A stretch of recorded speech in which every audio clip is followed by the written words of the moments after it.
o pessoal, tá? Nessa aula. Muito bem-vindo, agradeço a tua disponibilidade, em nome da turma. Bom, a satisfação é toda minha, eu que agradeço o carinho e o convite, Renato. E, pessoal, eu estou aqui para bater um papo com vocês, tá? Eu queria transformar essa aula num bate-papo. Então, o tema é um tema atual, né? Eu estou desenvolvendo uma startup voltada para a construção modular, né? A partir de módulos 3D, e isso tem me levado, obviamente, a estudar mais construção modular, né? Esse é tema da minha dissertação de mestrado e espero que esse bate-papo traga para vocês, se não muitas ou algumas novidades, pelo menos abra algumas perspectivas, porque muita gente acha que esse caminho é um caminho importante para o futuro da construção, né? As grandes consultorias, etc. A gente vai falar um pouquinho sobre isso hoje, né? Eu vou compartilhar com vocês, então, uma apresentação que a gente vai usar como guia e, a partir dela, a gente bate esse papo. Deixa eu só achar a minha apresentação aqui.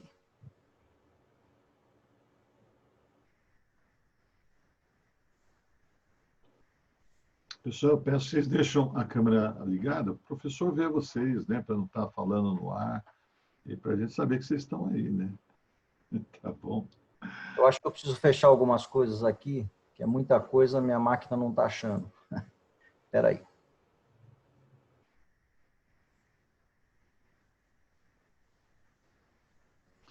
Lorena, tudo bem, Lorena? Tudo bem, senhor. Tudo bem. Quem desistiu foi o Carlos, é isso? Isso, Carlos e acho que Alan, se eu não me engano. Alan, né? Isso. Legal, gente. Vocês estão vendo a minha tela? Sim, falou. Maravilha. Bom, então vamos combinar o seguinte. Como acho que a turma não é grande, quando vocês tiverem qualquer questionamento, quiserem fazer um comentário, quiserem contribuir, né, com alguma informação, fiquem à vontade para me interromper, tá bom? Melhor assim. Pode ser? Pode ser. Paulo, Ok. são 15 pessoas. Obrigada. Pode sim. Bom, gente, é um prazer estar aqui. De novo, obrigado, Renato. É um prazer estar no teu curso, né, de excelências construtivas e anomalias, e elementos de vedação e acabamento. Renato é um profissional por quem eu tenho grande carinho, admiração, é um relacionamento antigo, né? Acompanhei a carreira, eu sou bem menos jovem do que ele. Então, acompanhei a carreira dele, um profissional brilhante, super competente, e de tal forma que sempre vai ser um prazer contribuir enquanto eu puder ser útil a vocês. Mas, enfim, pré-construção e construção modular, né? Eu quero dividir esse conteúdo nessas 4 partes, né? Afinal de contas, o que pré-construção, fast construction e construção modular têm em comum, né? O que é pré-construção, o que a gente pode falar sobre pré-construção, né? É um tema importante pra caramba e a gente vai ver por quê. Vamos falar depois sobre construção modular e o que eu acho que é mais relevante, que eu entendo que é a cereja do bolo, é justamente os exemplos que a gente pretende dar, né, sobre a aplicação de pré-construção e construção modular, e eu acho que assim vocês vão entender melhor para que a gente estuda essas coisas. Então, o primeiro ponto, o que é construção, né, o que a pré-construção, a fast construction e a construção modular têm em comum, né? É muito simples, eu estou defendendo uma tese que a construção modular, ela se apoia em 2 pilares, a pré-construção e a fast construction, que são aquelas técnicas de trabalho rápido, de aceleração do processo da metodologia de construção, conseguindo com isso a compactação de prazos, né? Muitas vezes aplicando engenharia simultânea, desenvolvendo as atividades paralelamente ou eliminando etapas. Mas, enfim, o que é pré-construção? De onde veio isso? Bom, as indústrias, ou a indústria em geral, todos os setores modernos da indústria, eles passaram por mudanças importantes nas últimas décadas, né? A construção, aparentemente, não. A gente vai ver isso mais na frente com um pouco mais de ênfase. Mas a pré-construção, ela tem citações desde a década de 50, né? E ela ganhou ênfase em 1980 a partir de um instituto americano que foi fundado, chamado Construction Industry Institute, né? Que enxergou valor, né, nos conceitos que tinham por trás da pré-construção, né? Principalmente na proteção do capital investido nos negócios no setor imobiliário e também em obras industriais. E esse Construction Industry Institute, ele passou a divulgar e disseminar informações, pesquisas, publicações e também lições aprendidas sobre pré-construção, né? Uma das bases históricas da pré-construção, né, tem a ver com a forma oriental de pensar, né? Os orientais, eles têm um prazo de maturação de projeto muito maior do que o nosso, né? Então, aquilo é muito bem elaborado, é muito bem pensado e tem uma razão de ser, né? Desde que foi lançado aquele livro, 2.500 anos atrás, A Arte da Guerra, né, por um chinês, né, o pessoal de marketing estuda muito, né, esse livro como um fundamento para a estratégia de marketing, para planejamento estratégico. E isso veio de onde? Veio justamente da estratégia militar, da forma militar de planejar, né? E os orientais sempre tiveram muita disciplina para planejamento, né? Nós, ocidentais, a gente não gosta muito disso. Acha que muito tempo de projeto não vale a pena, quer contratar projeto por preço, achando que isso vai gerar uma economia. Isso é uma grande bobagem, né? Projeto justamente é a fase de amadurecer uma ideia, de desenvolver um conceito bem, né? Para que o produto que a gente vai executar depois seja muito bem executado e num prazo curto, né? Até não é muito inteligente. Um projeto custa 5%, 4%, 3,5% do custo total de um empreendimento, né? Por que a gente... mas ele define os outros 95%, 97%, 96%, enfim. Por que, então, que lógica tem contratar o projeto por preço ou gastar pouco tempo, não investir, né? A melhor palavra é investimento, nesse tempo precioso para fazer o projeto, né? Então, a pré-construção, ela se fundamenta nisso, né? Em tudo aquilo que vem antes da fase de produção, da etapa de produção, ser bem planejado, ser bem feito, ser bem elaborado, ser bem conceituado, né? Bom, então, a pré-construção, ela é fundamental para o sucesso de qualquer empreendimento. É ela que, bem elaborada, claro, garante eficácia, consegue gerar uma redução importante de riscos e garante aquilo que a gente chama de construtibilidade, ou seja, a facilidade de construir. De nada adianta um bom projeto no papel, um design perfeito, se a gente chega nas condições de canteiro, de obra, né, aquelas ideias não são factíveis, não são fáceis de executar, né? E um projeto bem sucedido, ele começa ouvindo muito o cliente, né? A gente tem que entender as necessidades e expectativas do cliente, saber ouvir, né? Saber entender que funcionalidades aquele produto vai precisar oferecer, né? E qual que é o programa arquitetônico? Não só no curto prazo, mas também no longo prazo, né? Ou seja, prever sempre uma expansão futura, se é que é o caso, não deixar o produto incompleto no seu conceito, né? Se ele precisar de ser expandido, a gente precisa planejar isso no começo, né? E, claro, eu entendendo bem esse contexto, né, e essas informações, eu consigo definir bem o escopo. E um escopo bem definido é o primeiro ponto importante para eu conseguir evoluir satisfatoriamente. Bom, na pré-construção, a gente tem sempre o papel de integradora, né? As construtoras, hoje, elas são grandes integradoras. Hoje não existe aquele grau de verticalização que a gente tinha na década de 70, 80, 90, né? Eu sou da época da Método, em que a Método, dentro daquilo que ela fazia, ela verticalizava quase tudo. Não tinha dentro da empresa competência em ar-condicionado, né? E não tinha competência, por exemplo, em elevadores. Agora, o resto, né, se quisesse aquela mão de obra especializada para fazer o baguetezinho, lá no caixilho, o vidro, etc., tinha, né? Hoje, as construtoras são, de fato, grandes integradoras. Então, na pré-construção, a construtora é uma integradora. E é bom que seja ela, porque tem que ser alguém que conhece como construir, né? Então, como integradora, ela define quem são os aliados estratégicos para cada projeto que ela vai desenvolver. Ela é quem faz a interface com o cliente, né? Ela integra todos os parceiros, né, e os aliados estratégicos da cadeia de valor. Ela faz a gestão do projeto, faz a gestão da construção ou da produção, né? E ela também que articula a comunicação entre o cliente e as partes interessadas, todos aqueles envolvidos no projeto, né? Bom, o que a equipe de pré-construção faz? Então, é sempre um trabalho colaborativo e integrado, né? E a equipe agrega as competências da cadeia de valor, ou seja, a gente quer o melhor de todos, né? Juntar as competências, somar as competências. Quem é a cadeia de valor? Projetistas, consultores, fornecedores e os prestadores de serviço que vão trabalhar naquele projeto de pré-construção, né? Pode ser, por exemplo, uma empresa fabricante de estrutura metálica, né?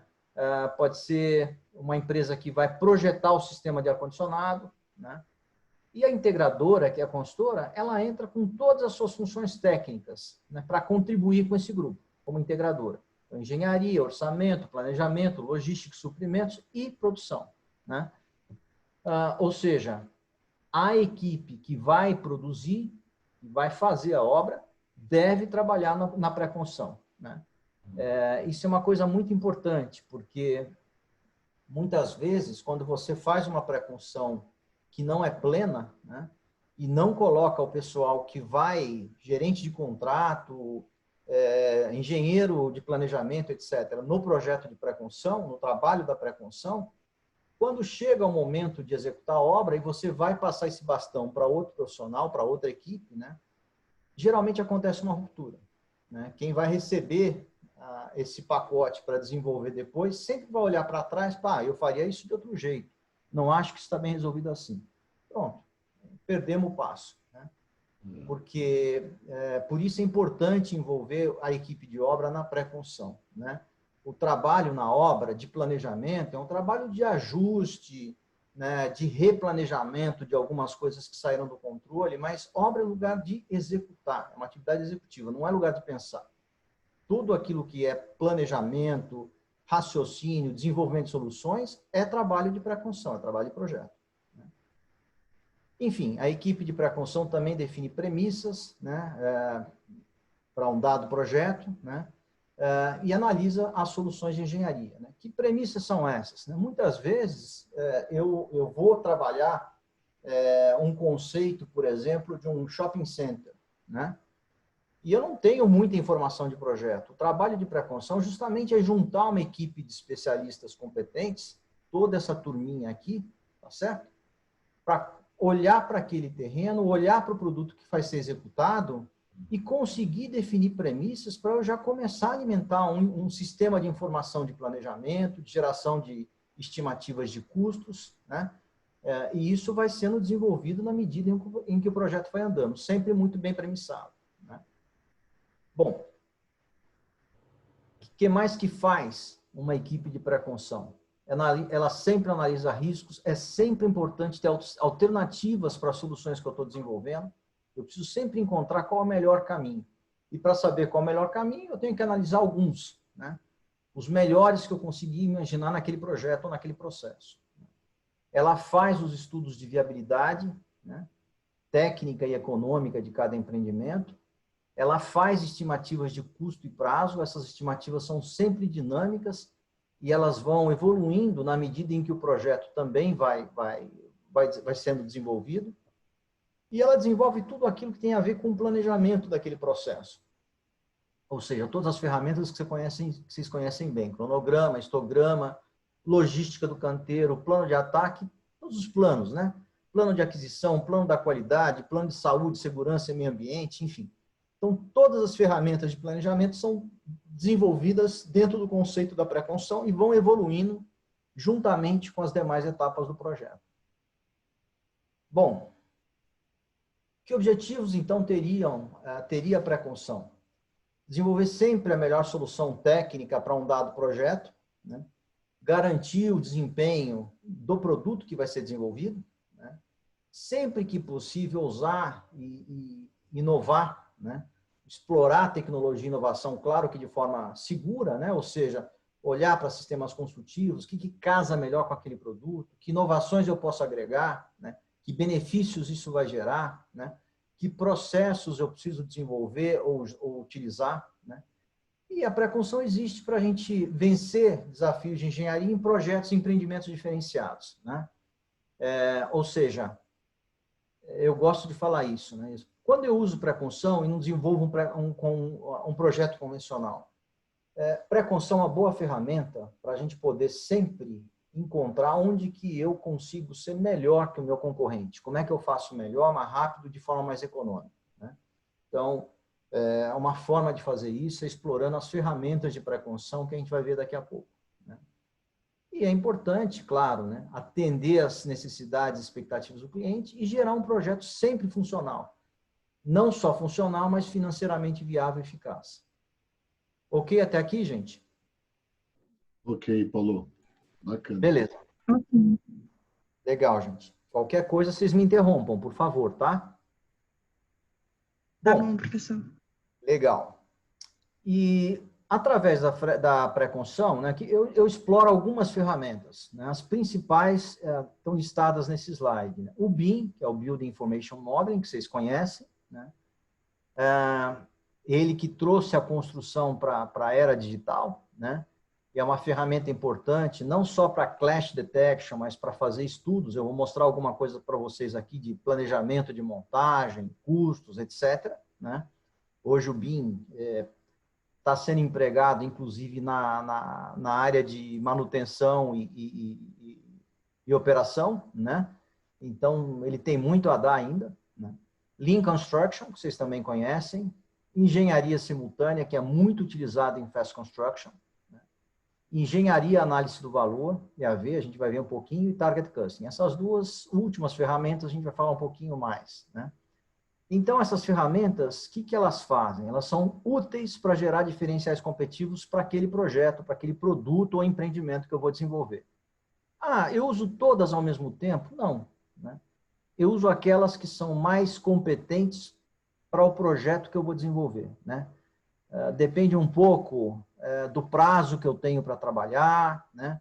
Das competências da integradora, da equipe de projeto, mas geralmente eu pinço BIM, mais uma ou duas ferramentas aqui para poder explorar melhor um dado projeto.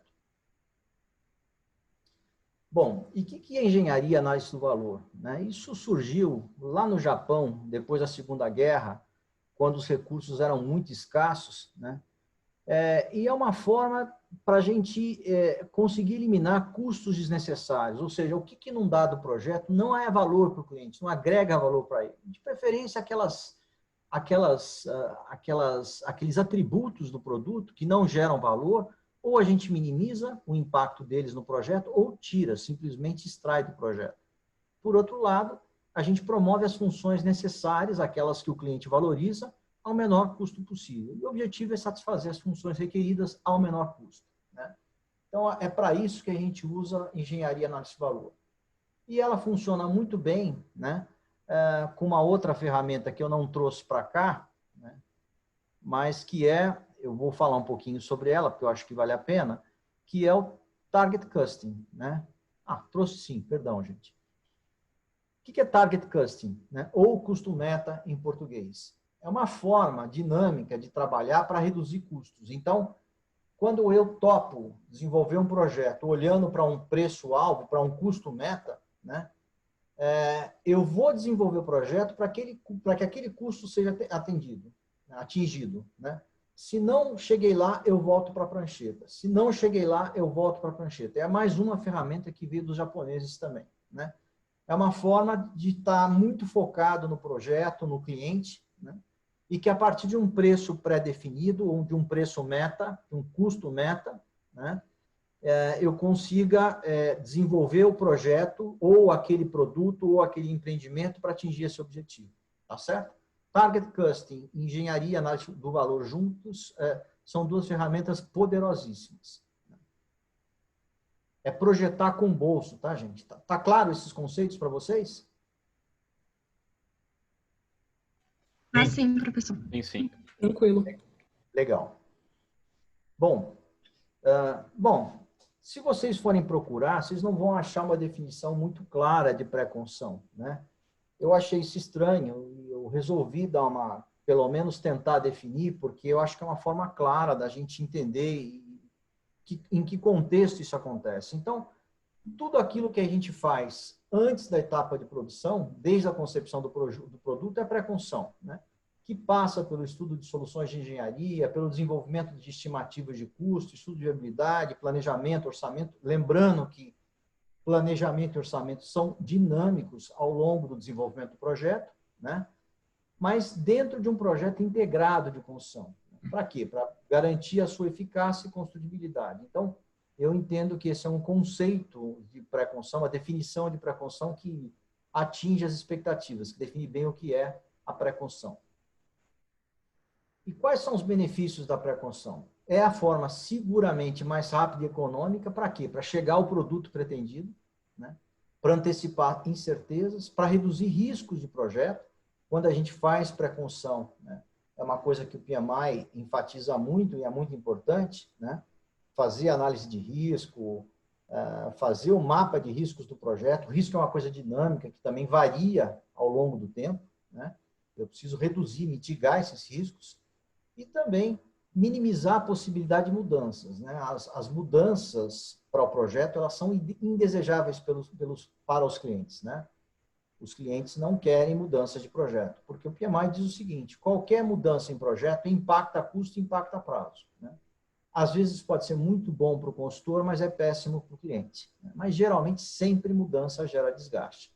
Então, se eu fizer um trabalho bem feito, né? Um escopo bem claro, os objetivos bem claros, um projeto bem definido, eu vou minimizar a possibilidade de gerar mudanças, né? E quais são os benefícios da pré-construção? Para o cliente, é muito importante a economia de tempo e dinheiro, para resumir, né? E, através da pré-construção, eu domino informações importantes ou para a minha equipe de projeto tomar decisões ou para dar informações para que o cliente tome as decisões que ele julgar que são as melhores, né? Uma pré-construção bem feita elimina ou reduz custos com serviços em garantia, né? E é uma forma de assegurar o desempenho de um pacote completo, né? Um pacote completo integrado, ou seja, não é um projeto desconecto, né? Eu estou entregando para o cliente um produto que já foi materializado virtualmente, né? Eu já estudei, já analisei, já montei lá virtualmente pelo BIM, eu sei exatamente o que é, né? E é uma forma de garantir a construtibilidade, ou seja, eu vou gerar o que eu gosto de chamar de integridade de produção, né? Ou seja, é aquela produção fluida, né? Aquela produção que não para porque faltou um detalhe, tem alguma coisa que está omissa, enfim, não é o caso, né? Uma pré-construção bem feita, ela é feita para que isso não aconteça. E esse gráfico, que é chamado de curva de McLamy, né? Ele é importante para a gente entender por que a gente deve fazer pré-construção e enfatizar muito a fase de concepção e projeto, né? Não precipitar, não querer achar que a gente vai conseguir fazer um projeto bem feito em um mês e meio. Isso não existe, né? A curva... Bom, então vamos lá. Aqui são as fases do ciclo de vida de um projeto ou empreendimento, né? E aqui os efeitos, o meu esforço, né? E o custo, né? Então, a evolução de custo, de mudanças no projeto, ela evolui conforme essa curva vermelha. E a minha capacidade de impactar o custo e o desempenho conforme essa curva azul. Tá certo? Um projeto normal, o fluxo de trabalho é esse pretinho aqui. Num projeto de pré-construção, eu antecipo esse fluxo, ou seja, eu tenho mais tempo nessa fase preciosa aqui para impactar custo e prazo, né? Não consigo fazer isso na medida em que eu vou chegando mais perto da etapa de construção, né? Então, a pré-construção consegue antecipar custos e prazos, né? Ou inferir nisso. Uma outra forma de enxergar isso, né? Eu também tenho aqui as etapas do projeto, né? E todo projeto na fase inicial, ele tem uma incerteza muito grande no começo, né? Então, só para dar um exemplo, né? Então, no começo, nessas fases principalmente, eu tenho uma incerteza crítica grande e só lá na frente, né, quase que num pré-executivo, um pouquinho mais adiante, é que eu passo a ter uma incerteza aceitável. Com a pré-construção, eu consigo diminuir a incerteza crítica, trazer a incerteza aceitável para uma etapa mais anterior, né? Uma etapa antes do meu projeto, né? Isso é importante para caramba. Então, isso é um grande benefício da pré-construção. Bom, olhando um pouco para isso, né, fazer pré-construção também é trabalhar ao contrário, né? Tem uma mudança de paradigma na abordagem aqui, né? Eu imagino o produto, né, que eu quero fazer e volto, né? E volto para a concepção, né, já com aquele produto que eu pretendo fazer, né? Então, além das etapas normais de projeto, né, eu tenho mais uma fase aqui, que é a fase de fabricação, principalmente se esse produto for um produto industrializado ou modular, né? Então, eu não paro no projeto executivo, eu tenho um nível de detalhamento de quem vai fabricar a peça, o elemento, como é que encaixa, como é que eu monto aquele negócio, né? Isso é o projeto de fabricação. Então, vou além do projeto executivo. Bom, e usando um pouquinho, explorando um pouco o Lean Construction, né?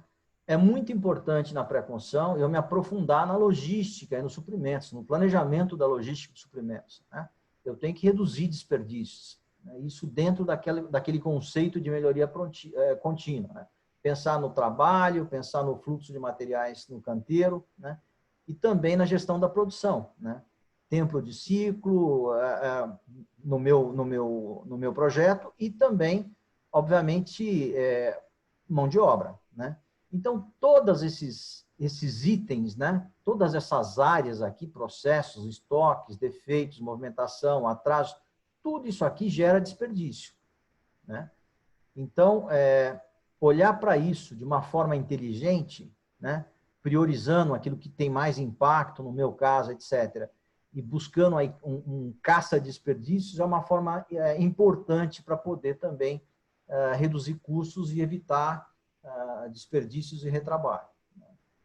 Bom, se eu fiz uma pré-construção bem feita, né, a fase de produção que virá depois, ela vai ser muito fácil e, teoricamente, mais rápida, né? Por quê? Porque ela garante produção contínua, né? Então, vou lembrar aquilo que eu falei há algum tempo atrás. Obra é uma atividade executiva, né? Não existe a palavra que eu vou usar, tá certo? Mas é só para marcar, né? Lugar de pensação, gente, é no projeto, lá atrás. Obra é atividade executiva, não é lugar de pensação. Começou a pensar demais em obra, vocês sabem disso, começa a feder. Não é lá lugar para pensar, né? Bom, então, o planejamento de obra é aquele planejamento para corrigir desvios, né? Sempre pensar naquela coisa, como é que eu divido o mês, a semana, o dia, as atividades que eu vou desenvolver no dia, né? Não admitir atraso como algo que não tem solução, é um trabalho proativo, de buscar sempre, desafiar a equipe para buscar planos de recuperação, né? Fazer uma gestão da produção precisa, com bons controles, né, físico-financeiros, não deixar essa conversa do desempenho só para relatório, para papel. Desempenho é uma coisa que a gente gosta de fazer sentando com a equipe, dependendo do prazo da obra, semanalmente, quinzenalmente ou mensalmente, né? E quando eu falo equipe, é a equipe de projeto, é envolver os fornecedores, é quem está lá no palco com a gente, né? Para discutir os problemas, para discutir o risco, para onde o risco está indo agora, como é que eu vou fazer a minha evolução de riscos, como é que eu mitigo esses riscos, como é que eu planejo o próximo mês, como é que eu recupero o prazo que eu perdi, enfim. Então, esse trabalho de análise de desempenho e de reportar o desempenho, ele tem que ser feito com disciplina, né? E, claro, o PMI enfatiza muito as lições aprendidas. E é muito importante mesmo, né? O que eu fiz bem feito e que eu vou repetir nos próximos projetos, e o que não deu certo que eu não vou repetir nos próximos projetos. É importante registrar isso, né? Gente, dúvidas até aqui? A única dúvida que eu tenho, Paulo, é por que que ninguém faz isso, né? Sendo uma coisa tão óbvia, né? A pergunta é boa, né? Eu acho que falta, principalmente pelo lado da inteligência do empreendedor, do incorporador, do dono do projeto, né? Com a compreensão de que projeto não é custo, é investimento, né?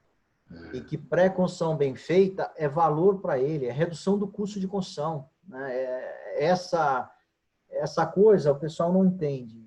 Muitas vezes eu brincava, né? Quando você trabalha numa incorporadora ou numa consultora, e o jogo é duro, e os prazos são muito curtos sempre, né? E você vai brigando para conseguir ganhar prazo, para fazer um projeto mais bem feito, mas a pressão é muito grande, né? E eu brincava, porque naquele ambiente, naquela pressão, quando você está indo para a obra, aquilo que você tem como projeto e como a tua guia de custo e prazo, né? O teu baseline, né? Para o projeto, né? É algo que você tenta executar. Daí para frente é muito mais fácil perder do que ganhar, justamente por isso, porque os projetos não têm a maturação necessária. Então, a tua pergunta, Renato, ela é mais do que válida, né? Projeto e pré-construção realmente é um espaço de investimento, de inteligência, de engenharia e projeto, né? De desenvolver soluções competentes, de ganhar competitividade, de ganhar vantagens competitivas, né? E raramente a gente tem tempo para isso. Então, é essa briga que a gente tem que levar adiante, né?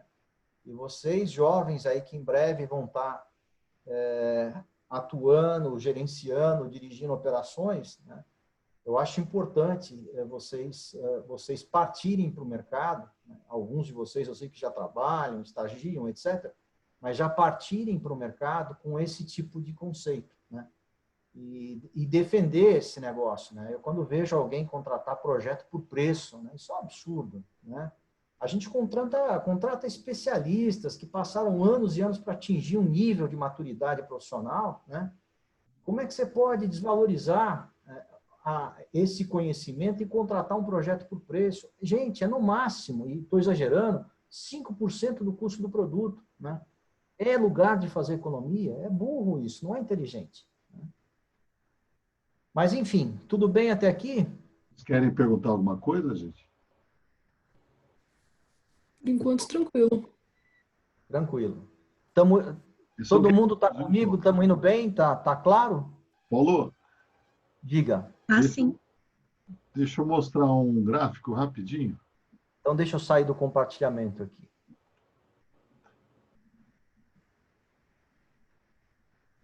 Tá com você. Tá comigo. Olha esse gráfico aqui, gente. Vocês estão vendo aqui, ó? Esse aqui é o trabalho do professor Paulo Helene. É um trabalho que o professor Paulo Helene traduziu em 1992. Eu acho que é um francês, né? Gounod, 1981. Ele mostrava que o projeto era responsável por 40% das manifestações patológicas numa construção. Em 2014, logo depois do boom, né, eu peguei 80 edifícios que passaram pelo escritório nosso, Paulo, que passaram por recuperação, das mais diversas, reforço, fachadas, impermeabilização.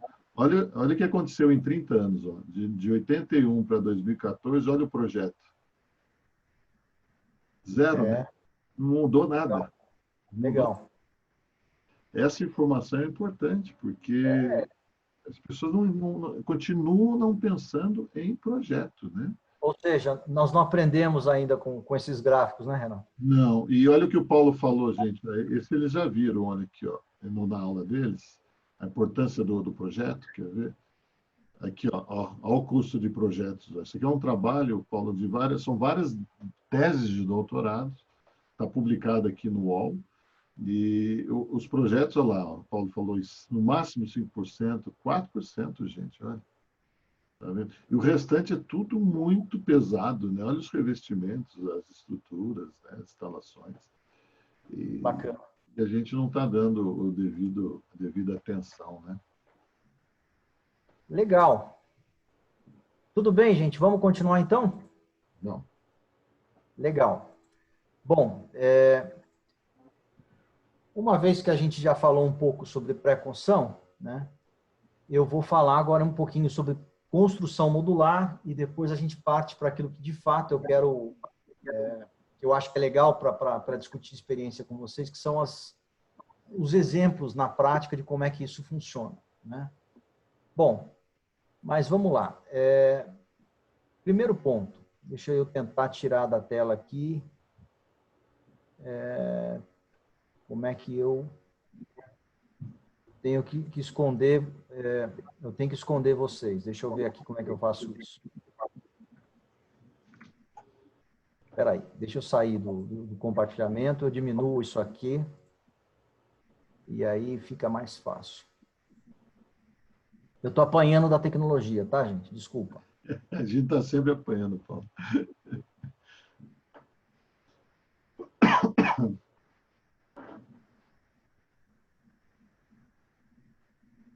Tá. Aí. Bom, nas últimas décadas, né, fazendo um comparativo entre construção modular e... Oi? Alguém fez um comentário? Acho que não. Tá. Bom, entre a indústria e a construção, né, a indústria se beneficiou muito das mudanças, principalmente na era digital, né, em termos de inovações, processos, produtos e produtividade. O setor da construção, globalmente falando, é gigante. A gente emprega 7% da população mundial, tem um PIB de 10 trilhões de dólares por ano, que é bastante, né? A gente consome 50% das matérias-primas produzidas no mundo, né? Muita coisa. Né? Apesar disso, em termos de produtividade, valor adicionado por hora trabalhada, né?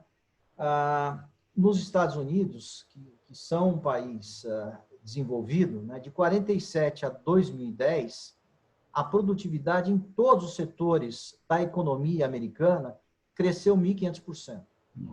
No setor da construção, menos do que 1%. Né? Então, essas grandes consultorias, McKinsey, Deloitte, o próprio Fórum Econômico Mundial, têm colocado o dedo no nariz da construção e dizendo o seguinte, olha, construção, vocês estão empurrando para baixo a produtividade global. Está na hora de começar a acompanhar um pouco mais a indústria. A indústria está no 4.0, vocês estão no 1.0, 1 ponto alguma coisa. Né? Mas isso não dá mais. Oi? É mundial o problema? É um problema mundial. Você vê mesmo um país como os Estados Unidos, né, que tem, com certeza, a produtividade na construção maior do que a nossa, é problema. Eles não estão conseguindo evoluir do jeito que deveriam. Né? Que coisa. E é incrível isso. Né? E a gente sabe por quê. Né? A construção tradicional, a cadeia de valor é pouquíssimo integrada, né? Tem baixa integração na cadeia de valor. É muito fragmentada. Nós temos mais de 600 entidades setoriais. Né? Isso não acontece na indústria automotiva, por exemplo, que tem uma entidade, se tiver um problema qualquer, o cara vai para a televisão no mesmo dia, todo mundo sabe quem é, tem voz ativa, a gente fragmenta a nossa força. A abordagem da construção é protótipo. Cada projeto novo, a não ser quem faz Minha Casa Minha Vida, uma MRV, né, que vocês conhecem bem, parede de concreto e que usam o mesmo sistema construtivo, né? Eu brinco, pô, sai um pastelzinho de carne toda hora. Outros empreendimentos na construção são protótipos, são todos protótipos. Você tem que pensar do zero, né? A questão da mão de obra, a dificuldade grande para contratar, capacitar e reter, principalmente em fases de boom para o mercado, né? Tem muita deficiência de engenharia, projeto, falta processo, falta ferramenta para gestão de projeto e da produção, né? Ou, se existe, a gente usa muito pouco. Quase nenhum investimento em P&D, inovação, pesquisa e inovação, muito pouco investimento. Né? E os contratos não têm incentivos vinculados às metas. Né? Eu gosto de dar um exemplo, para vocês entenderem. Então, pega uma construtora, uma incorporadora, né? Ela está executando um prédio, ela contrata a empresa para fazer a estrutura, uma empreiteira, né? Ela precisa que o cara chegue na quarta, quinta laje para soltar um monte de serviços, né? Alvenaria, instalações, etc., né? Ela não dá um marco para esse cara para chegar nessa data quando ela precisa e dá um bônus para o cara chegar nessa data no prazo que ela precisa. Ela contrata o cara tem um contrato com data de início e fim, acabou. E um preço, né? Ou seja, não tem essa relação ganha-ganha. A gente não joga o mesmo jogo, né? É maluco isso, né? Mas é bom vocês pensarem sobre essas coisas, porque, obviamente, tudo isso afeta produtividade, qualidade, desempenho, resultados, né? Etc., né? Então, a construção tradicional é cercada de incertezas, tem muito retrabalho, muito atraso, vocês sabem disso, né? Problemas de qualidade, que o Renato mostrou agora há pouco aí, que geram falhas de projeto ou de execução, né? E com isso, aumentos de custos de construção e de manutenção. E o impacto não é só o desgaste com o cliente, né? Isso mexe com a própria imagem de competitividade e atratividade do setor. E os investidores optam por colocar os recursos deles em outros negócios e setores onde é mais fácil buscar o resultado que eles esperam, né? A construção é muito incerta. Lamentavelmente, é assim que a gente se apresenta ao mundo hoje, ainda, né? Por outro lado, essas mesmas empresas de consultoria gigantes, McKinsey, Deloitte, etc., estão dizendo o seguinte: olha, construção modular é a solução para esses problemas. Ela veio para ficar, vai ocupar um espaço importante na indústria da construção, né? Com a evolução das ferramentas digitais, para você partir de um projeto de fabricação para ter a peça lá na outra ponta e apertar um botão, né? A própria logística, tanto para suprir as produções, como a própria fabricação de elementos, melhorou muito, né?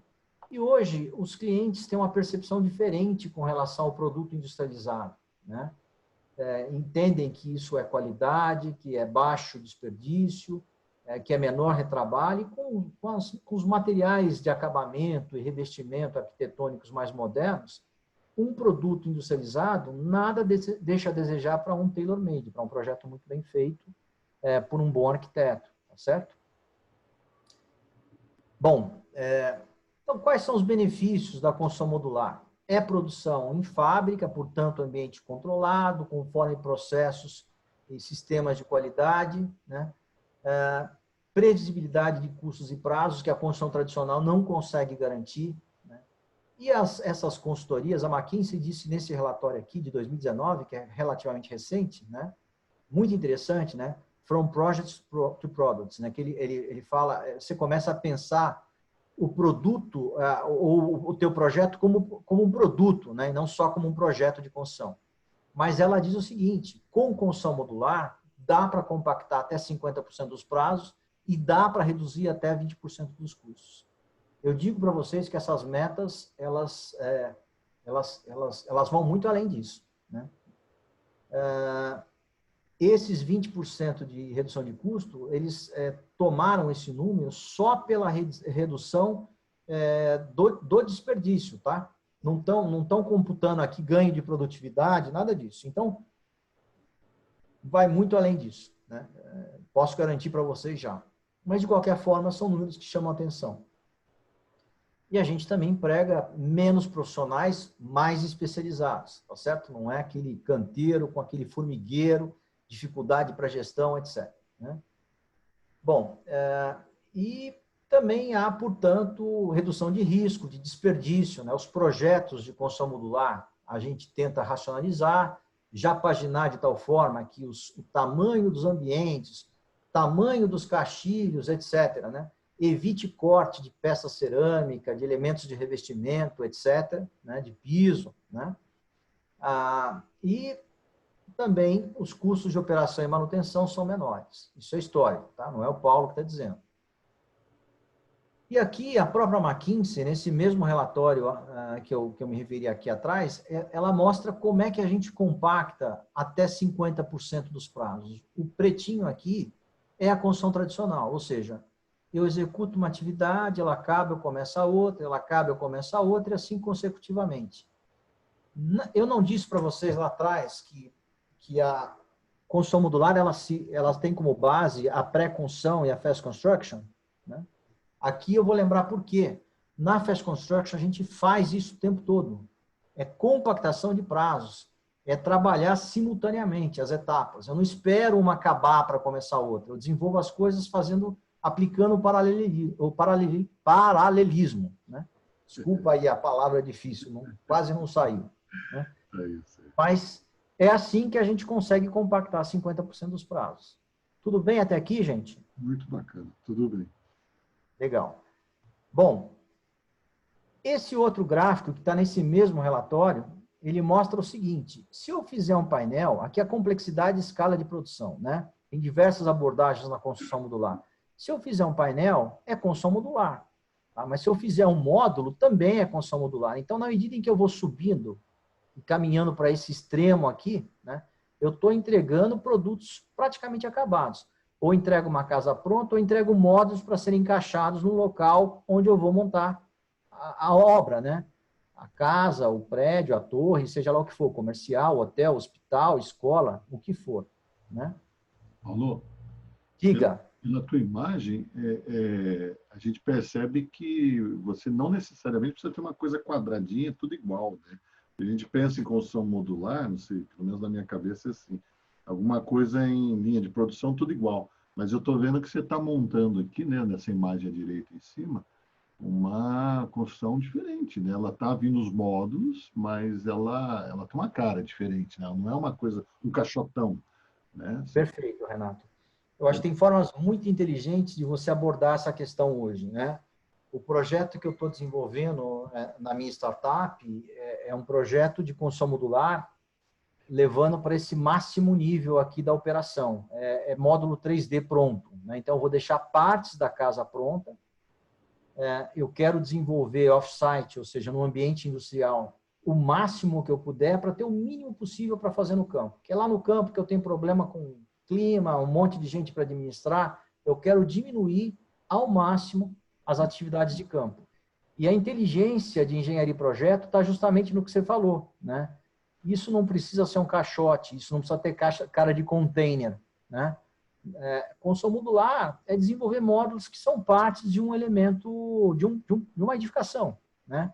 E isso pode ser feito de forma inteligente, explorando conceitos arquitetônicos legais. Vocês vão ver algumas coisas aqui daqui a pouco, né? Não precisa ser uma coisa necessariamente feia e com cara de container. Exatamente. Bom, e falando um pouco sobre mercado, né? Que tamanho de mercado é esse, né?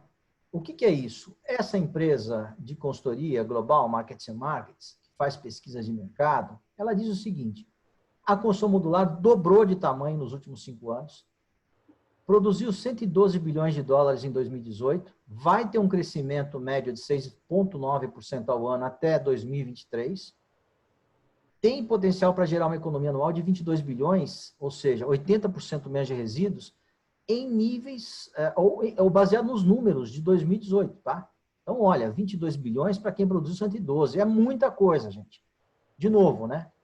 Ele está olhando para a economia só com geração de 80% menos de resíduos. Ele não está considerando nada de ganho de produtividade aqui para poder fazer essa afirmação. É só menor, desperdiçar menos, só em questão. Perfeito, Renato. Só desperdiçar menos. Então, tem muita coisa para extrair daqui ainda, né?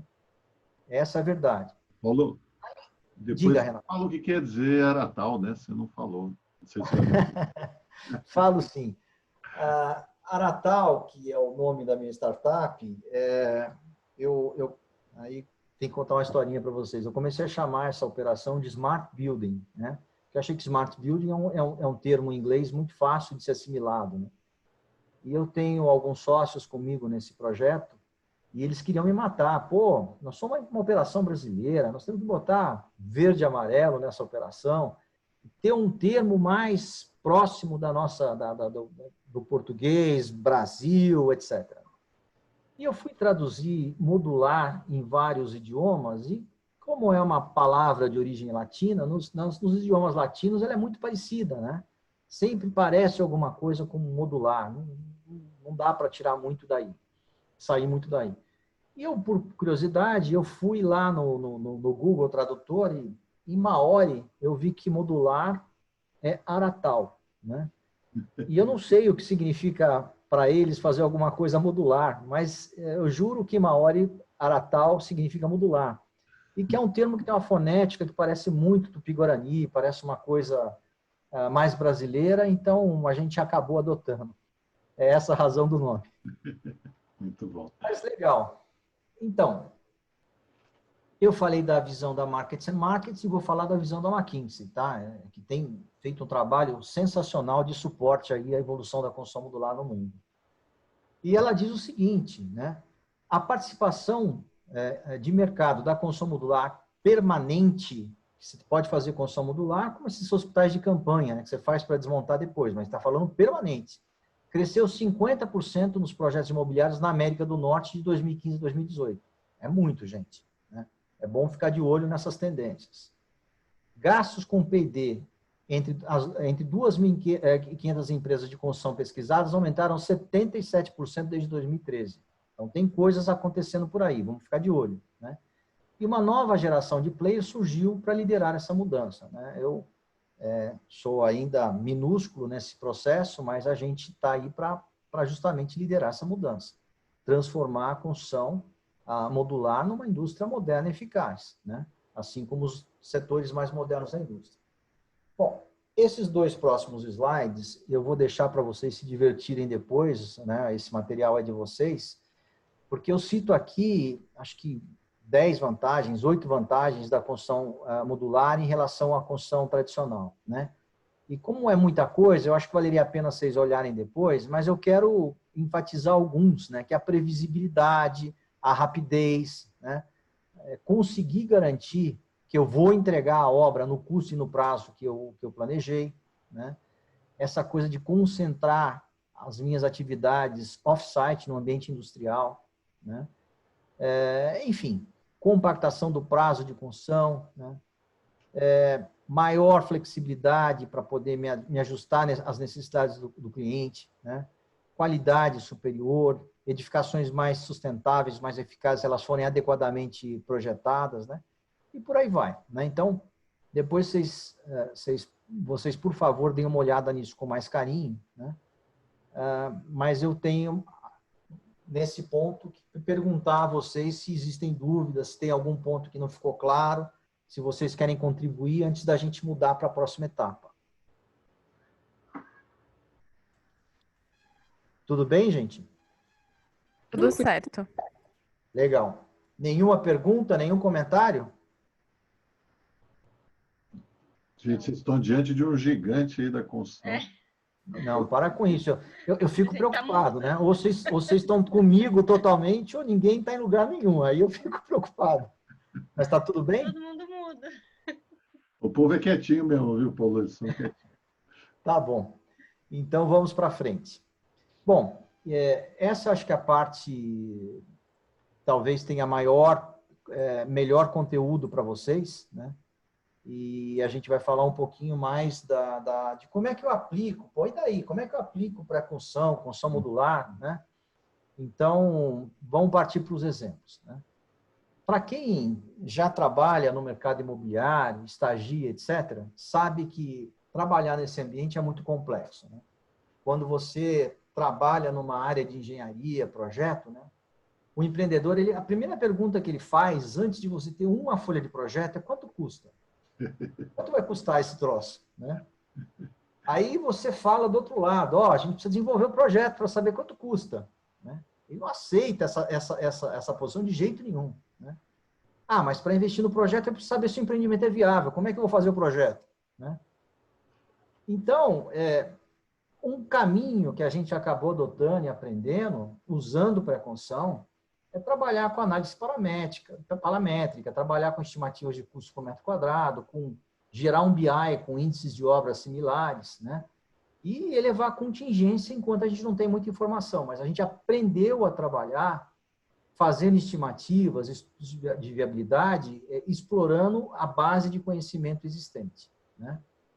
Então, a gente parte das informações disponíveis, modela, faz uma modelagem macro, usamos o BIM desde sempre. Eu montei a primeira célula de BIM na indústria privada na Método, montei na JHSF, montei na Brookfield, adoro, acho importante pra caramba, né? Não sei trabalhar sem modelagem, né?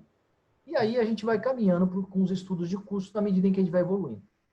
Mas eu quero dizer para vocês que não é fácil. Não é fácil pelo seguinte: se eu for dividir o problema de uma edificação qualquer, ela pode ser um hotel, um hospital, um shopping, o que for, né?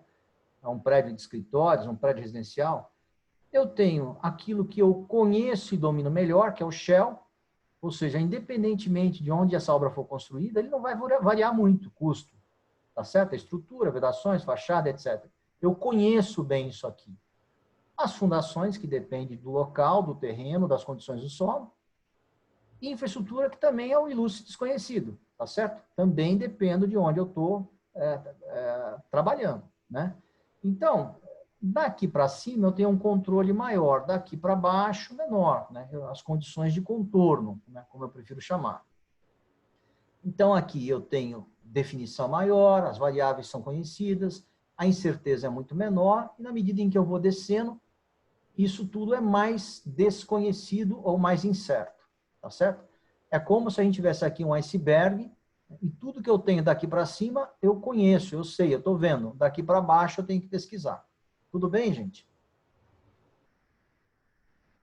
Tudo bem até aqui? Tudo bem, tudo bem. Legal. Então, eu chamo esses custos aqui de custos aparentes e esses aqui de custos ocultos, tá certo?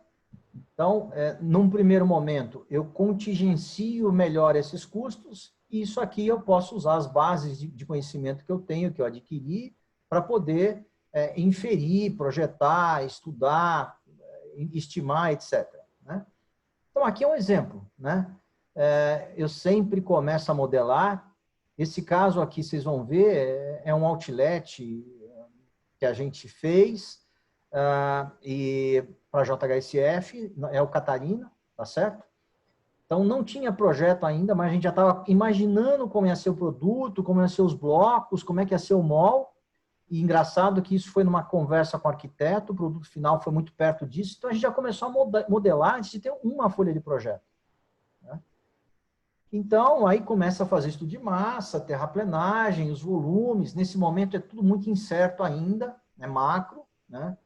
E a gente, para poder fazer uma estimativa de custo, no estudo de viabilidade, eu brinco com o Shell, num conceito de parede, piso, teto. Né? O que eu vou usar lá? Qual que é o memorial descritivo? Qual é o custo por metro quadrado do teto, do piso e da parede? E isso me dá uma estimativa de custo total. Tá certo? E vou evoluindo, na medida em que eu vou antecipando premissas, ou tendo informações de especialistas para poder definir premissas, ou ter informações, eu vou afinando esse número aqui, que é uma incerteza maior que eu tenho, e da implantação também. E aí vou fazendo as minhas estimativas que vão evoluindo durante a pré-construção. Tudo bem, gente? E aqui, né, já num trabalho mais desenvolvido, a modelagem vai evoluindo, tá certo? Eu vou entendendo como são os elementos, que peças que eu tenho aqui, como vai ser a estrutura. Eu já começo a lançar essas coisas e vou ganhando precisão naquilo que eu faço. Já sei como é que vão ser os blocos, quantos são, de que tipologia, né? E vou começando a enxergar isso para tomar decisão, com que sequência eu vou montar, como é que vai ser essa fundação, qual vai ser a logística para essa fabricação e montagem, né? Definir quais são os detalhes construtivos que eu vou usar. Então, eu vou evoluindo com a modelagem e com a definição daquilo que eu estou projetando. E aumentando a minha certeza, né, de obtenção daquele planejamento, do custo e do prazo. Né?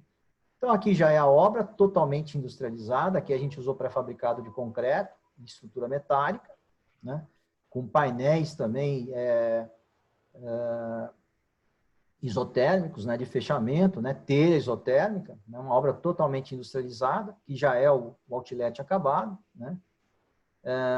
Essa obra foi executada muito rapidamente, ela teve embargada por questões ambientais, mas se a gente for juntar o prazo todo que levou para construir, tirando o prazo de embargo, foram 8 meses. Tá? Aqui é um estudo também de pré-construção. 8 meses, ela gastou 13 meses no total. Né? tirando o período de embargo, seriam 8 meses. Rápido. Bom, aqui é um estudo que a gente fez para torres comerciais, né? Então, tudo aquilo que é movimentação de terra, como é que vai ser feita essa estrutura, o core do prédio, tudo isso aqui é modelagem, gente. Então, tudo isso a gente estudou, né? Muito antes de ter projeto, né? Movimentação de terra, como é que vai ser isso, onde eu faço corte, de onde eu tiro para aterrar, enfim, tudo isso vem de estudos preliminares aí, né? Nesse caso aqui, é um centro comercial, um mall, tá certo? Em São Paulo, e a gente começou a modelar desde o início, e na medida em que a gente foi conhecendo mais do projeto, né, a nossa modelagem foi evoluindo, foi ganhando os novos elementos, novas informações de revestimento e fachada, etc. Né? Então, como é que ia ser a estrutura? Né? E esse caso aqui, gente, não tinha projeto quando a gente estava nessa etapa. É a equipe de engenharia e projeto trabalhando junto, tá certo? Com premissas dos consultores de fundação, de estrutura. Então, antes de ter uma única folha de projeto, tá certo? A gente já tinha concebido esse prédio. Como é que iam ser as lajes, qual que é a lâmina média, com que espessura, como é que seriam as fundações, quais os elementos que teriam essas fundações, estimativa de volume de concreto, com taxa de aço, com tudo, né? Porque é nesse momento que ninguém tem nada, que o empreendedor ele quer saber quanto vai custar, quanto tempo vai demorar, né? Então, a modelagem para uma equipe de projeto experiente, bem calcada em fundamentos bons, em pré-construção, etc., consegue extrair informações valiosíssimas, né? Aqui é uma torre comercial modular, é um estudo que a gente fez também interessante para você fazer prédios comerciais a partir de módulos, né? Compondo módulos. Módulos de serviço, de acesso, etc. Né? Essa é uma implantação interessante, né, de um empreendimento imobiliário também, todinha também feita com modelagem, né, um terreno, uma topografia muito difícil. A gente não queria fazer muita movimentação de terra e ter uma estrutura e fundações onde eu não precisasse de jogar esforços horizontais nas fundações, né, para não gerar custos excessivos aí. Então, toda a tipologia dos prédios, dos townhouses, das casas que a gente ia fazer, né, a implantação, nós estudamos tudo isso antes de ter projeto, né, na modelagem, só usando modelagem. Né. Bom, esse é um exemplo interessante. Eu acho que todo mundo conhece o Rocha Verá, aqui em São Paulo, né? Um empreendimento hoje da Autonomy, que foi da Tishman lá atrás, projeto arquitetônico do Aflalo Gasperini. O Roberto Aflalo é um cara baita profissional, né? É uma área construída importante, são 120 mil metros quadrados de área útil de escritório, lajes de 1.500 metros quadrados. Né? Primeiro empreendimento brasileiro e da América Latina a ser certificado em nível Gold pelo LEED, é um Green Building, né? Com um sistema alternativo de geração de energia, autossuficiência energética e reuso de água. Então, foi o primeiro concebido assim. Né? E eu vou conversar com vocês sobre esse empreendimento, sobre justamente a estrutura do último prédio, que é essa torre mais alta aqui, tá certo? Bom, o projeto um cara muito bacana, o professor Mário Franco, já falecido, muito competente, né? Eu montei uma empresa para método, chamada Método de Estruturas, para fazer esse prédio. Eu não montei só para isso, mas foi o projeto piloto dessa unidade. E a gente voltou a verticalizar a execução de obras, estruturas de obras, porque a Método estava pagando multas contratuais muito altas, porque o empreiteiro de estrutura ele só alocava mão de obra. Ele não entende nada de tecnologia. E eu vou mostrar para vocês aqui por que a gente acabou fazendo isso. Então, eu tive que montar uma empresa para conceber, projetar e entregar estruturas de concreto ou de aço pronta, estruturas de prédios verticais prontas. Né? A gerenciadora era Engineering, consultor de concreto Paulo Bina, enfim. E usamos uma série de coisas lá que vocês vão ver o que daqui a pouco. Né? O prédio tinha 4 subsolos, térreo, mezanino e 34 andares, 4 subsolos com escavação em rocha. Tá? São 25 mil metros cúbicos de concreto nessa última torre. Bom, então é a torre mais alta, aquela que está mais perto da marginal. Nós exploramos engenharia, análise do valor, BIM, né? Fizemos muitas mudanças de projeto, porque o desafio era o seguinte, né? A Autônome, que era a dona do prédio, né, virou para a Método o seguinte: olha, vocês têm 17 meses para fazer a estrutura de concreto. Né? 17 meses, 4 subsolos com escavação em rocha, né? 34 andares, é uma coisa meio para Tom Cruise, né? Missão impossível. Né? E a gente tinha que chegar num ciclo médio aí de mais ou menos de 5 dias por laje. Né? E eram lajes, lajes cogumelo, enfim, muito difícil de fazer esse prédio. A gente mudou tudo. Nós transformamos essas lajes nervuradas em laje plana, né? Concreto a gente trocou para concreto autodensável. Coloquei o primeiro mastro de concretagem em cima subiu junto com essa torre, né? Para distribuir o concreto, né? Mesa voadora, que é um sistema de forma que ninguém usava mais desde a década de 70, que é muito rápido. Ele tem uns macaquinhos que você desce a forma e joga para o pavimento de cima, né? É muito rápido a operação dessa. Montamos uma logística de guerra para esse canteiro, né? Vocês vão ver aqui mais ou menos quais são as soluções e vão entender o que foi feito lá. Né? Então, essa obra, ela estava comprimida entre a Marginal Pinheiros. Então, isso aqui é o espaço que o prédio ia ocupar, e aqui é uma praça que tem lá no Rocha Verá. Né? Então, não tem espaço para logística. O lugar de trabalhar é o lugar onde o prédio ia ser construído. Tá certo? Muito difícil a logística aqui, acesso de caminhão, tudo mais. Né? Então, aqui vocês estão vendo uma ideia do que seriam as fundações, né? E o plano de ataque, como é que a gente ia escavar, mas é melhor ver isso num filminho. Eu vou mostrar um vídeo rápido para vocês aqui, feito no BIM, tá? No Navisworks. Eu gosto muito dessa ferramenta, para vocês entenderem como é que isso foi feito. Né? Então, aqui dá uma ideia, né, da movimentação de terra, né? A execução das fundações, escavação, né? Aqui já a grua montada. Então, atacar essa obra com essa logística não foi nem um pouco fácil. Né? Bom, vamos em frente. Características da estrutura. Né? Então, a gente está vendo aqui que a gente reestudou o concreto todo, com o FCK variando e tipo de concreto também, conforme as peças e a altura que a gente ia atacando. Né? Enfim. E aí, esse é o grande impacto. Né? Por que a gente acabou montando uma método de estrutura? Você chegava para o empreiteiro que faz o concreto e falava para ele o seguinte: olha, dia de concretagem, você chega às 7 da manhã e sai às 9h30, 10 da noite. Você tem que adensar o concreto, né? Enfim, dar acabamento, esperar dar acabamento para poder, enfim. Você entra com 20 caras, 17 caras, 18 caras numa laje, né? E quanto que você cobra? R$350 o metro quadrado. Então, pois é, eu vou te dar um concreto que é uma sopa, é fluido, você não tem que adensar, né? Vou te dar um macho de concretagem que leva o concreto onde ele tem que ir. Ninguém tem que sair arrastando o mangote pela laje, né? E eu vou, ao invés de entrar com 16, 17, 20 caras, você vai ter 5 caras na laje. Quanto é o preço do metro cúbico? É a mesma coisa, doutor. Né? Então, assim, esses caras, eles não acreditam em tecnologia, não acreditam em ganho de produtividade.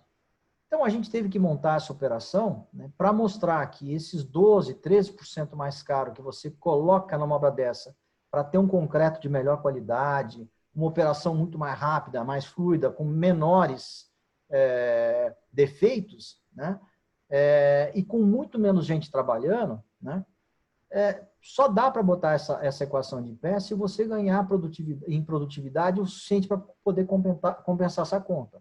Né? Então, a gente teve que fazer para mostrar que dá. Né? Então, só para dar um exemplo. Nessa obra, olha o estudo que a gente fez. No cenário convencional, eu precisava de 16 caras, né, para poder adensar concreto, espalhar, arrastar mangote, dar acabamento, etc. Se eu usasse só o mastro de concretagem, eu cairia de 16 para 9 pessoas. Se eu usasse só o concreto autodensável, eu cairia de 16 para 8 pessoas. Mas compondo concreto autodensável com mastro de concretagem, eu caí de 16 para 5 pessoas, que foi o que a gente fez. Tá certo? Então, eu vou mostrar aqui um vídeo que não é do Rocha Verá, eu não tenho, lamentavelmente, essa figura de lá, mas só para vocês verem o mastro de concretagem trabalhando, talvez alguns de vocês já tenham visto. É uma obra com muita gente, mas eu quero mostrar só o trabalho do mastro, tá? Então, não é o Rocha Verá. Esse é o mastro, né? Ele leva o concreto onde ele precisa ir, né? Então, é muito fácil a operação. Esse não é um concreto autodensável, então tem gente vibrando. Não é o caso do Rocha Verá, tá certo? Mas só para vocês verem aqui o que é um mastro de concretagem trabalhando. Paulo, Não sei se travou para todo mundo. Para mim não apareceu o vídeo. Opa, então eu vou voltar, tudo bem? isso. Poxa, ele está rodando aí ou ele está rodando fora? Tá rodando aqui. Vocês estão vendo? Tá parado.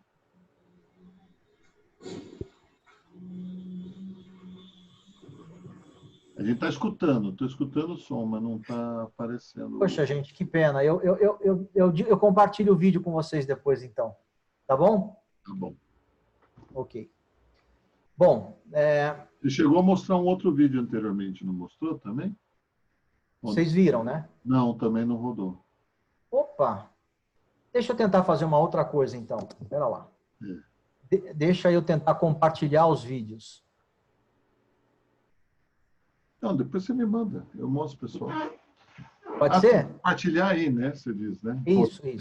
Aí eu acho que fica mais fácil de vocês verem. Uhum. Então, vamos lá.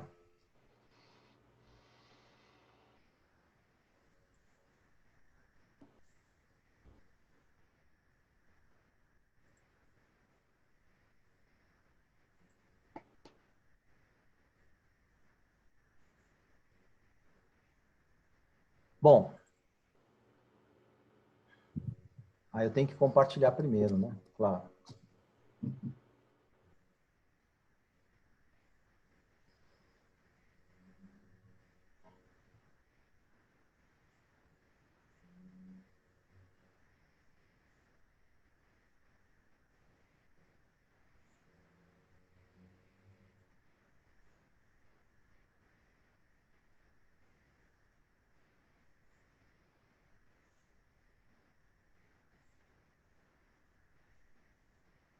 Será que não rodou, né? Não rodou.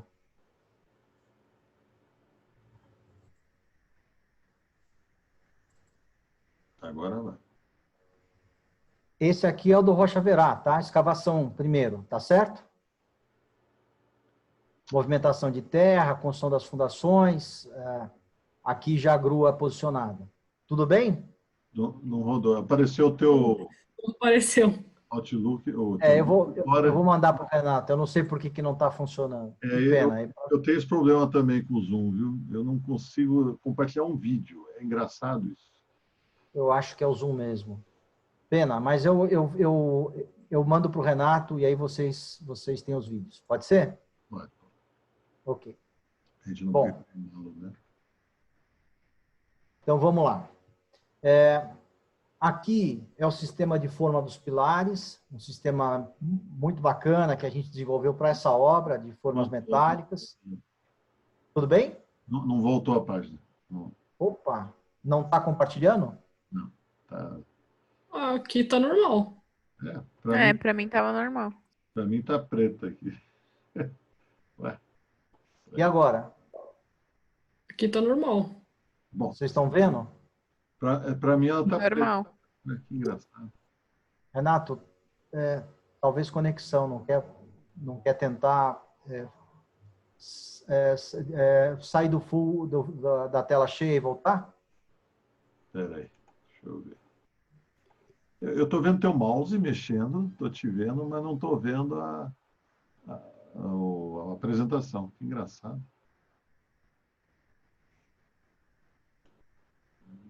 Bom, continua, Paulo. Deixa eu voltar aí para... Está todo mundo vendo, menos o professor Renato? Tá normal aqui, Paulo. Olha, Poxa, Também.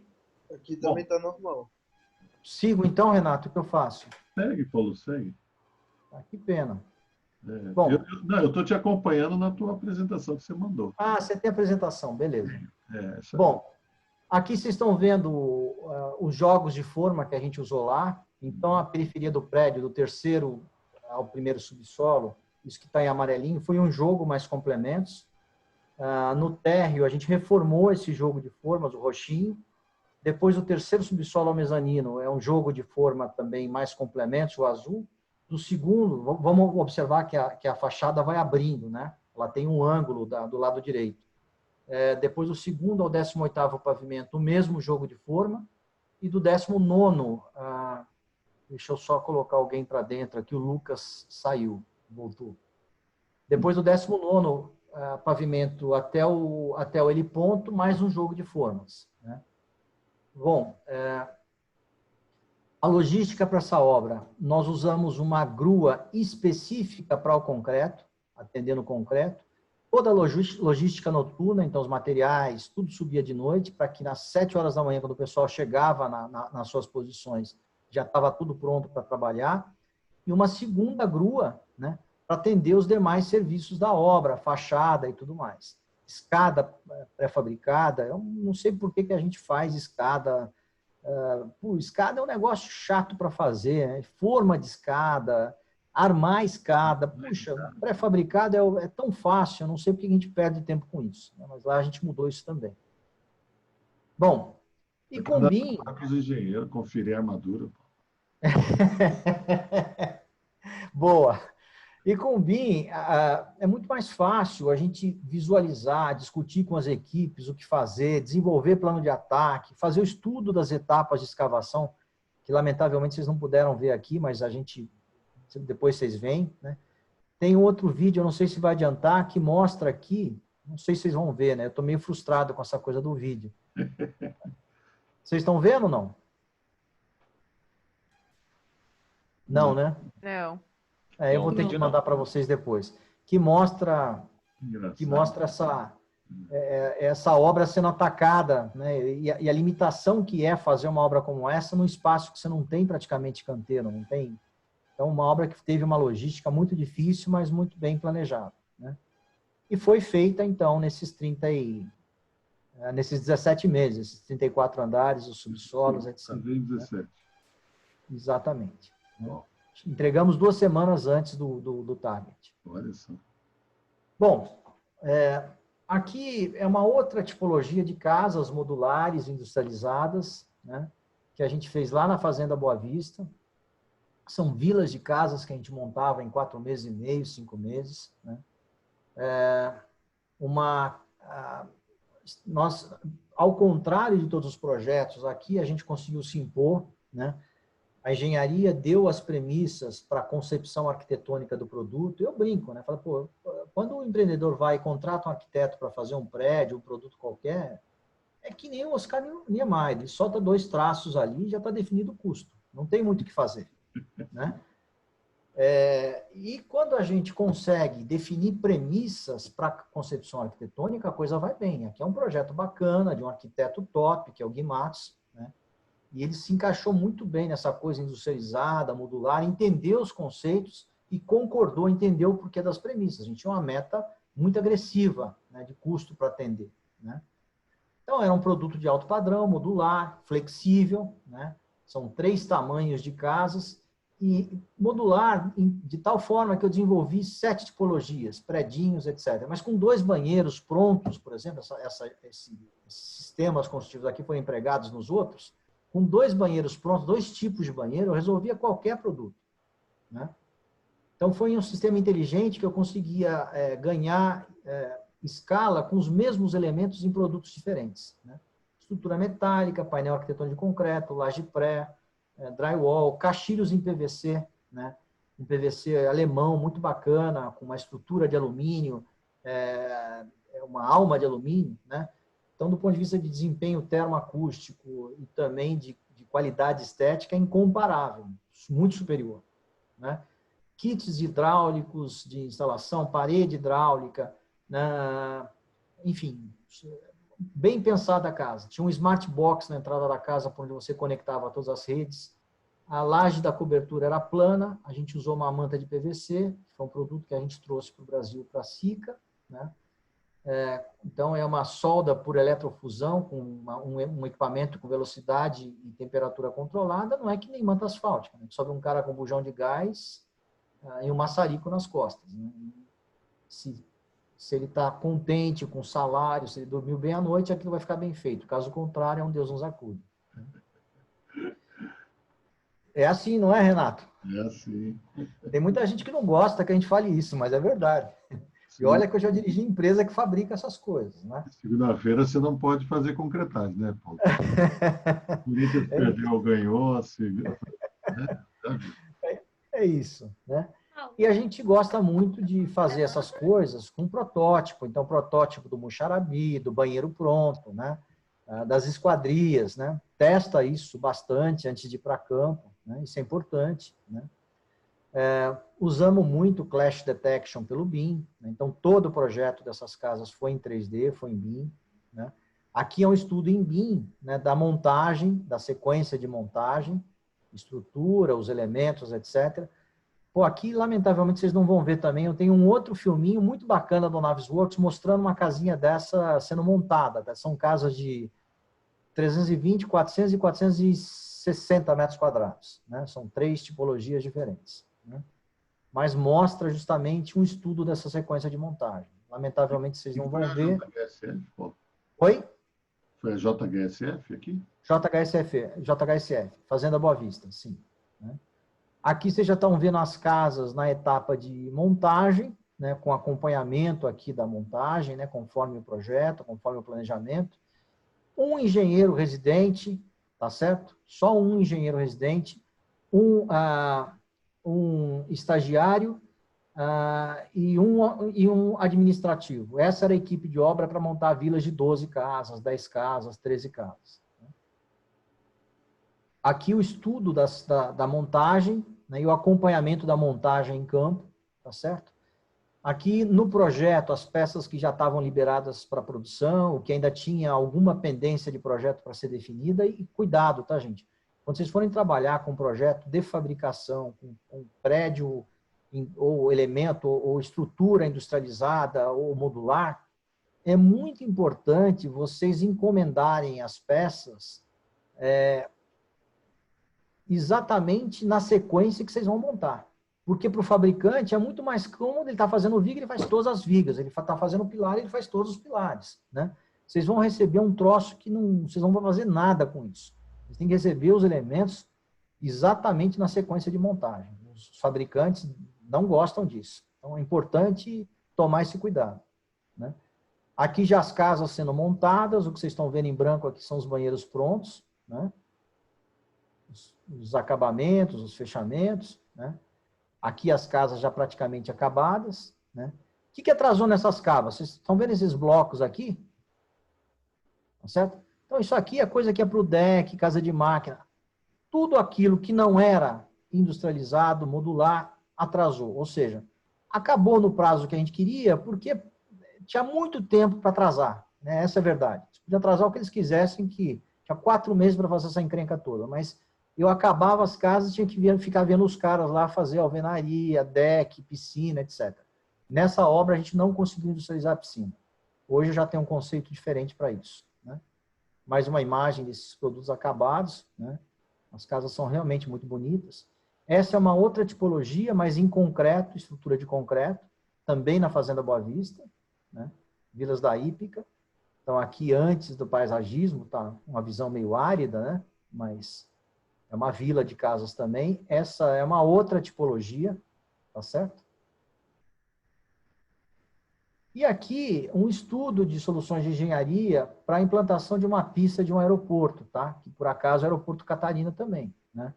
Um terreno muito ruim de topografia, né? Então eu brincava que aqui era cortar montanha e aterrar vale, né? São 13.800 metros cúbicos de movimentação de terra. Vocês pegam essas grandes barragens hidrelétricas que tem por aí, nenhuma tem esse volume de terra, né? Por incrível que pareça, né? Então, essa aqui é uma obra maluca de engenharia. Então, estudo de implantação de pista, qual é a melhor posição, né? Não só do ponto de vista de aviônica, mas também para diminuir a quantidade de movimentação de terra, né? Então, esses estudos, todos em BIM, todos em modelagem. Chegamos a estudar se não valia a pena estruturar uma parte dessa pista, né? Como aqui, vocês estão vendo, e não trabalhar com aterro. E aqui uma imagem 3D, não é a pista acabada, é uma imagem 3D que a gente gerou na época. Tá? E agora, para finalizar, a gente fala um pouquinho das casas japonesas, que eles chamam de custom houses, né? Alta escala, personalizada, né? Industrializar, como o Renato colocou lá atrás, não significa repetir exatamente, né? Eles usam muito aço ou madeira. Nessa fábrica aqui, eles já usam esse modelo há 45 anos. Eles produzem 180 módulos por dia, ou coisa de 13 casas por dia, né? São todos módulos montados numa linha de produção. Essa é uma outra fábrica. Cada módulo tem em torno de 10 metros quadrados. Aí se transporta para o local onde eles vão ser montados, né? E aparafusados nas fundações. Essa outra fábrica produz 7 casas por dia, né? Aqui uma ideia melhor do que são essas casas, estrutura metálica ou de madeira, né? Os detalhes, muitos desses acabamentos e ferragens são patenteados, né? Embutidos e tal. Os japoneses são muito preciosistas nesses detalhes, né? Eles são muito cuidadosos.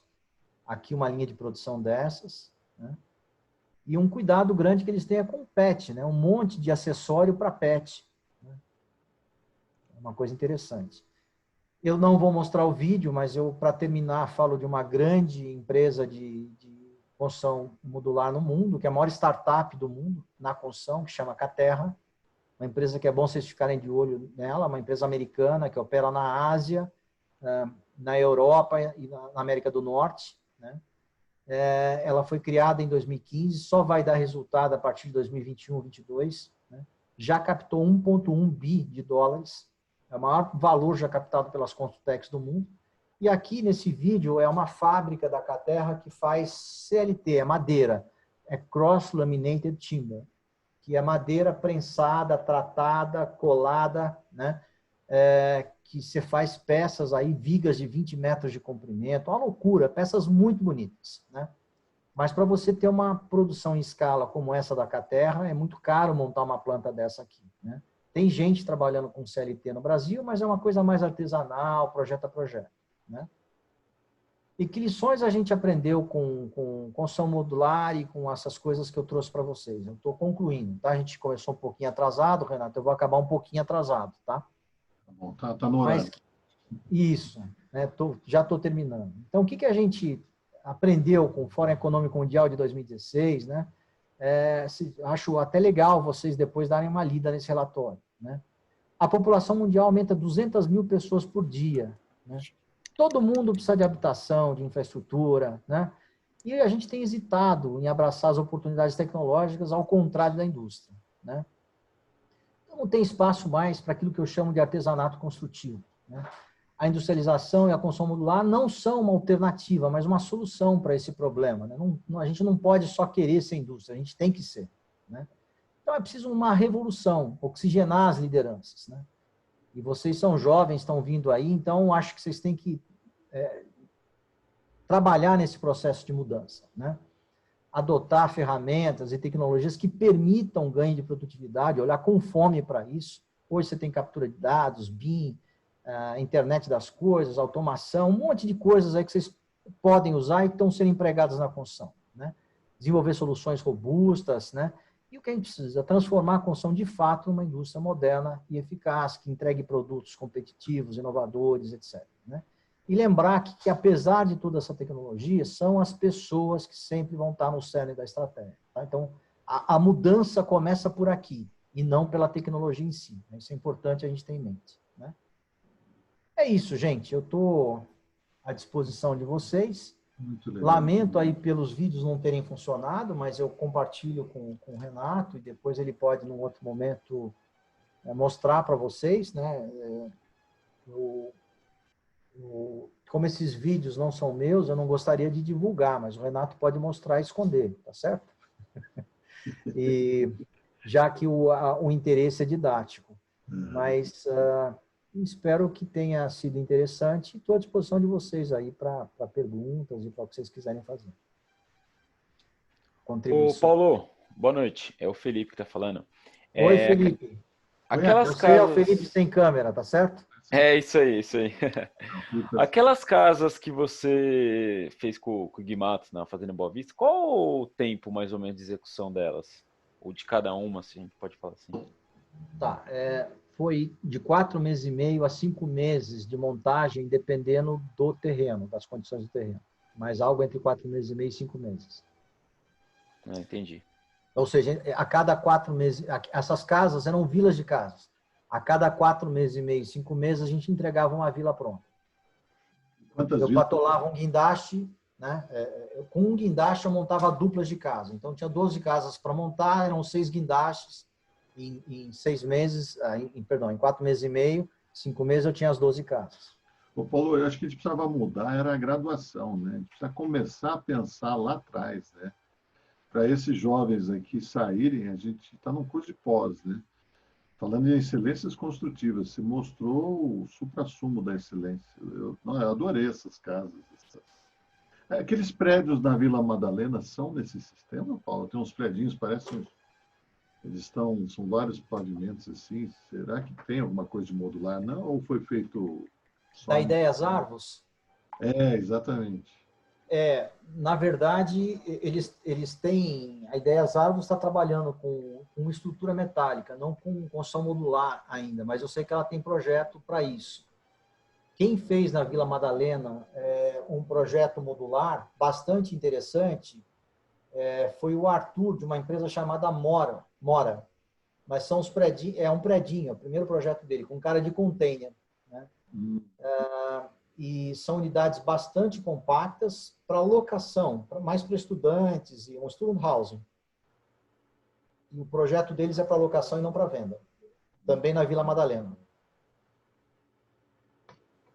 Pessoal, perguntas? Perguntas para o Paulo? Paulo, eu não entendi quando você falou. Qual foi a manta que vocês usaram para forrar, né? Em vez de ser asfáltica? Tá.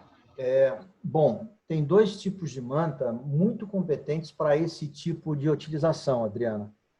A manta de PVC, tá certo?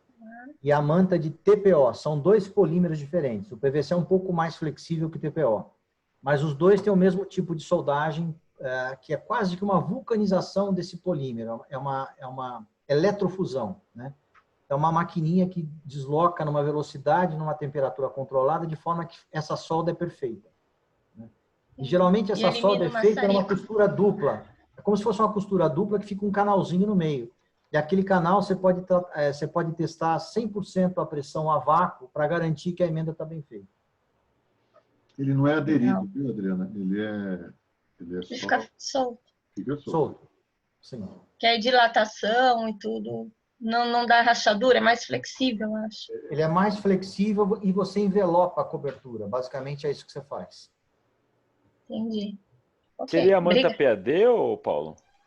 Não, PAD é um outro polímero, que é um pouco mais rígido. Geralmente o PAD, você pode usar também em estruturas de fundações, etc., mas o PAD geralmente é usado mais para lagoas de contenção, etc., até porque o PAD tem uma resistência química maior. Lagoas de rejeito na indústria, para piscicultura, geralmente o pessoal usa PAD. Na obra que eu estou fazendo, a gente está usando o subsolo. A gente vai usar no subsolo. Perfeito, para subsolo se usa bastante. O PAD é mais barato, mais econômico. Isso mas aí. É mais rígido. Isso aí. E voltando ao assunto da casa, Paulo, eu estou trabalhando com o Guimatos, né? Eu estou em 2 obras com ele. Legal. E só a diferença para você ver, a nossa obra ela está em torno de 18 a 20 meses. É uma mansão também. Só que aqui nos Jardins, né? E a diferença, né, do tempo, né? Sim, é bem tailor-made, né? Com certeza é uma casa feita bem à mão, né? É um projeto, com certeza, bem meticuloso, porque ele é um cara muito detalhista, muito bom para detalhe, mas suponho que seja mais construção convencional, né? Uma proposta diferente. Isso aí, isso aí. Legal, pessoal? 1 minuto. Ô, Paulo, eu acho que 1 minutinho só. Você quer se despedir? Estou à disposição, não tenho limitação de vocês, eu estou tranquilo. Não, é que ele tem outra aula agora na sequência. Opa, desculpa. O teu xará, o Paulo Aquino, entra na sequência. Tá. Pessoal, mais alguma dúvida? Muito bacana, né, gente? Isso aqui é o sonho, né? De todo construtor, é não ter desperdício, é cumprir antes o prazo e saber o que vai gastar, né, Paulo? O que tá previsto gastar é o que vai ser gasto. É isso. Isso é Verdade. fantástico, né? E evitar a briga com os chefes, né, Felipe? Tava É, falando que tem que mostrar essa apresentação de pré-construção e construção modular para os chefes, porque só sabemos brigar por prazo e querer fazer direito. Renata, né?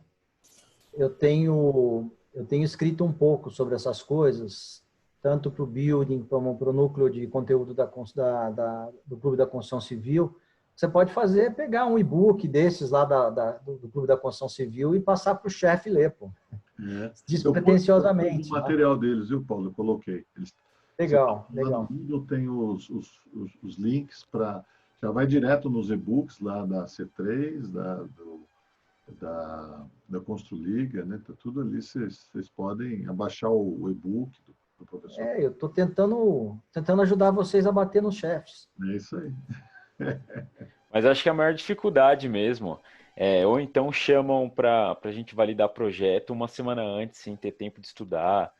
É complicado. Eu passei por isso já algumas vezes já. Até passei nessa obra que eu tô, mas não adianta.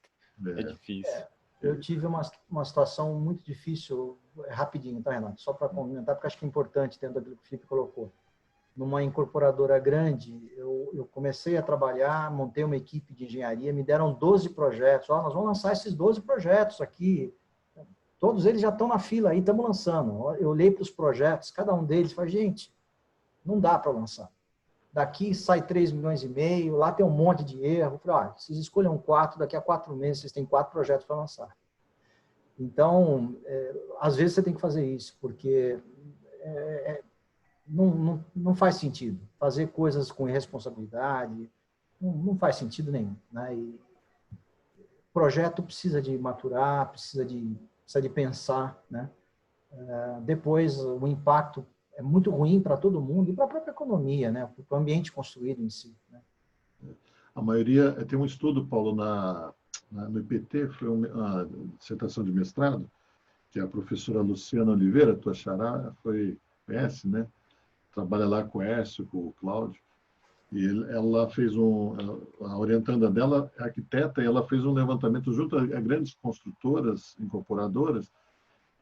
Não lembro o universo que ela estudou, mas só uma tinha um escritório de projeto de fachadas junto, para poder estudar a fachada, o projeto de fachada, junto com o arquiteto e junto com a consultora.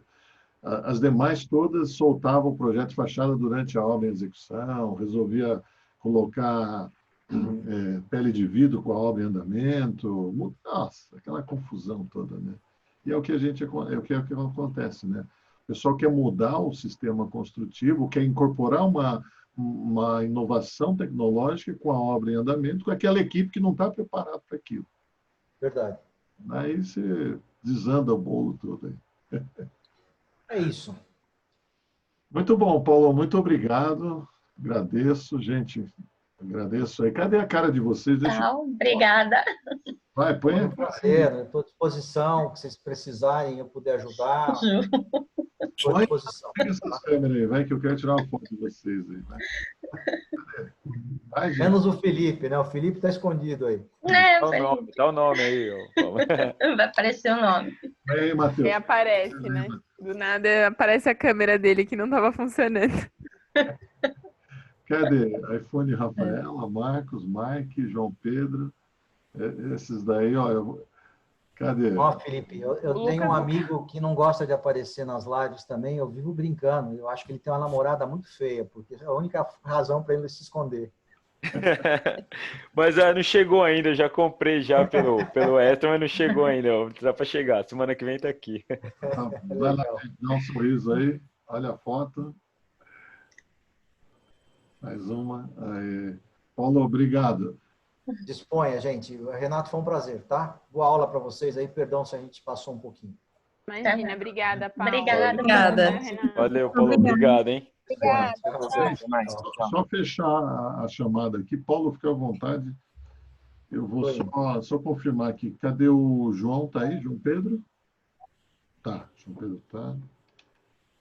Quer dizer, a câmera tá aí, né? Juliana tá aí? Não. Eu tô aqui. Ah, é, a Ju tá aí. Lucas? Micael? Eu. Tá aí. Cadê o Mike? Tá aí? Aí. Quer dizer, a câmera tá aí, né? Aí tô falando. Tô aqui, professor. Ah, por que você não pôs a cara aí para tirar uma foto? Com essa voz de sono aí.